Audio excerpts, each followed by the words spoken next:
Good morning! Kagigising ko lang. Time check.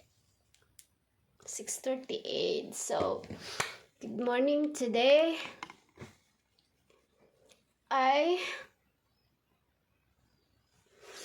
May ano tayo. Tawag nun? Anong tawag doon? Schedule. Ang aga ko mag-forget.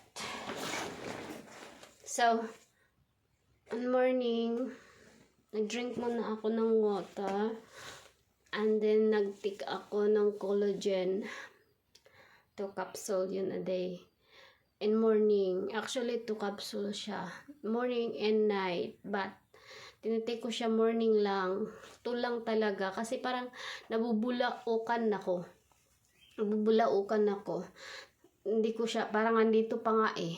Yung tablet na isa parang nandito pa nakabara. Kaya wala akong ginawa din. Inom ng tubig. So, ang lalak kasi talaga ng tablet niya.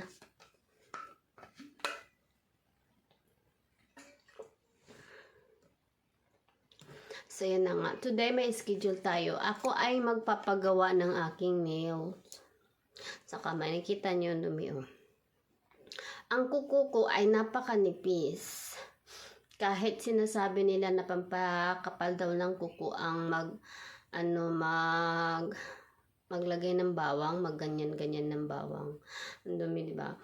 So, hindi siya talaga nakapal. Tapos, siya malalapad. Hindi naman kasi ako mahilig mag-pedicure kasi nangihinayang nga ako gawa. Nipis na nga, anlilinggit pa. Walang shape kasi basta lang talaga ako putol. Ganyan. Tapos pag nagputol ako sagadan. So today, may schedule tayo, magpapa-extension ako, nail extension. Pero gusto ko yung, yung short lang, yung ganyan lang. Ganyan. Maliit lang, hindi mahaba. At saka, kunting design lang. I don't know how much. Doon ako nagpa-sketch sa dati ko pa rin pinapagawan ng eyelashes. Which is, may branch talaga ako sa Hermosa Salon. Nail, salon and nail and eyelashes, blah blah. So, doon ako nagpapagawa kasi yung si madam ay napakagaling talagang gumawa ng pilik mata ko. Yung extension, eyelash extension. Ang gaan-gaan ng kamay niya at saka yung glue na nilalagay niya doon ay hindi matapang.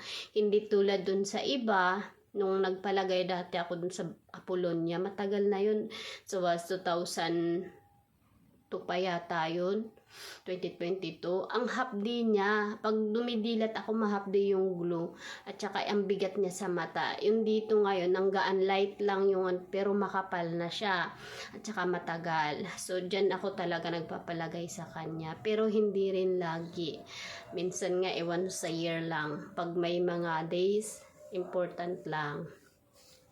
So, magpapa-nail extension tayo, yung simple lang, yung tamang haba lang na nail.